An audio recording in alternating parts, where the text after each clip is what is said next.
शादी की पहली रात थी। दुल्हन बनी।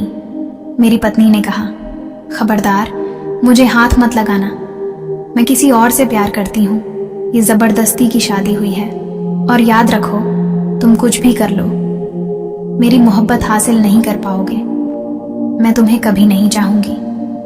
उसकी बात सुनकर मेरे पैरों ताले जमीन निकल गई और मैं पागलों की तरह उसे देखने लगा और सोचने लगा कि ये क्या हो गया। जब कुछ समझ में आया तो मैं वहां से चला गया और ऊपर वाले से कहने लगा कि हे भगवान, ये कैसी परीक्षा है। मुझे डर लग रहा था कि खानदान और समाज का डर।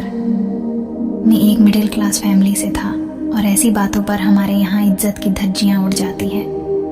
अगर ये घर गई और वापस ना आए तो मेरी इज्जत का क्या होगा। क्या पता अपने घर में जाकर ऐसा ना कह दे कि मैं नामर्द हूँ, इससे शादी खत्म करवा दो। एक बार तो मैंने उसके साथ जबरदस्ती करना चाहा।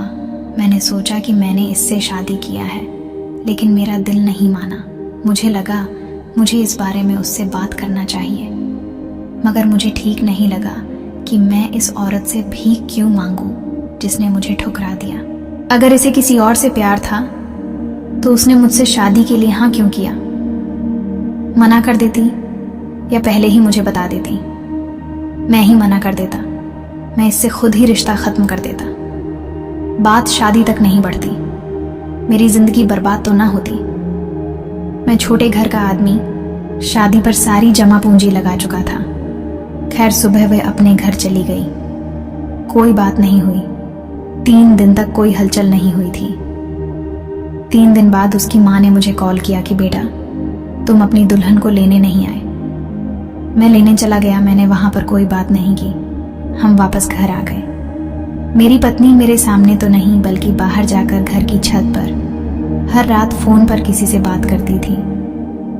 मैंने उसे पूछा तक नहीं कि वह किससे बातें करती है, कौन है। एक बार मैंने पूछा था कि उसे तलाक चाहिए क्या, तो उसने कहा कि नहीं। इसके फोन पर जो आशिक था उसे मुझे कोई मतलब नहीं था। कुछ दिन ऐसे ही गुजर गए।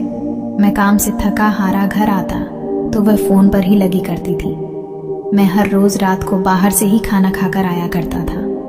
एक दिन जब मैं घर आया तो मेरी पत्नी घर पर नहीं थी। मैंने सोचा किसी का काम से मार्केट गई होगी। मैं फ्रेश हुआ और अपने बेड पर लेट गया। तभी मेरे मोबाइल की घंटी बजी। फोन मेरे दोस्त का था। उसने मुझसे कहा, तुम्हारी पत्नी किसी और मर्द के साथ होटल पर बैठी है। मेरी दोस्त की बात सुनते हैं। मैं गुस्से से तिलमिला उठा। वह अपने बॉयफ्रेंड से बातें करती थी तो जाहिर सी बात थी कि वह उससे मिलने भी जाया करती होगी। मुझे गुस्सा तो बहुत आया था, लेकिन मैंने अपना दिमाग शांत किया, क्योंकि मैं नहीं चाहता था कि उस औरत के वजह से मेरी इज्जत खराब हो या हम पर कोई उंगली उठाए। मैं होटल की तरफ चल दिया। मैंने उसको किसी गैर मर्द के साथ बैठा हुआ देखा तो आवाज दिया और कहा कि तुम अभी घर चलो। घर आकर मैंने उसे एक जोर का थप्पड़ लगा दिया और गुस्से में ही मैंने कहा, अब तुम अपने घर चली जाओ, मेरी तरफ से आजाद हो, तुम्हें तलाक चाहिए। तो वह कहने लगी, नहीं आप प्लीज मुझे तलाक मत दो। ठीक है, मैं तुम्हें तलाक नहीं देता, मगर तुम मेरे साथ मेरे घर में हरगिज नहीं रह सकती। उसके बाद वह अपने घर चली गई, जिसके बाद मैंने ना कभी उससे बात की और नहीं मिला। वह औरत यानी कि मेरी पत्नी आज भी अपने घर में अकेली है। जिसके प्यार में वह पागल थी, उसने उसको अपनाया ही नहीं और अपना मतलब निकालकर भाग गया।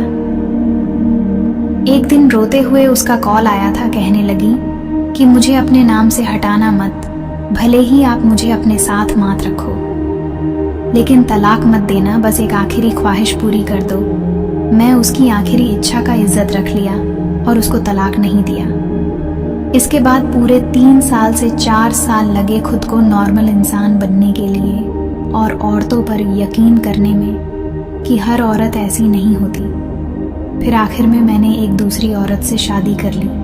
अब मेरे 3 बच्चे हैं। मेरे यहाँ दूसरी वाली पत्नी बहुत संस्कारी निकली। पता नहीं, पर 2-3 साल मेरे जो तकलीफ से गुजरे उसकी वजह से ऊपर वाले ने मुझे इनाम दिया।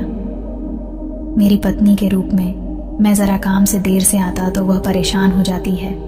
कभी कभी तो मैं झगड़ा कर लेता हूँ कि कोई मैं दूध पीता बच्चा नहीं हूँ। कभी कभी मैं सोचता हूँ कि मैं तो वही था, वही हूँ, मेरी पहली वाली पत्नी। सुना है अब पागल हो चुकी है, अब गलियों में घूमी फिरती है, उसे अपने आप का होश नहीं रहा। 1-2 दफ़ा जहर भी खा लिया लेकिन बच गई। लोग अभी कहते हैं कि मैं जालिम हूँ, इस पर इतने जुल्म किया कि वह पागल हो गई है। अब मैं क्या कहूँ लोगों से कि आखिर बात क्या थी।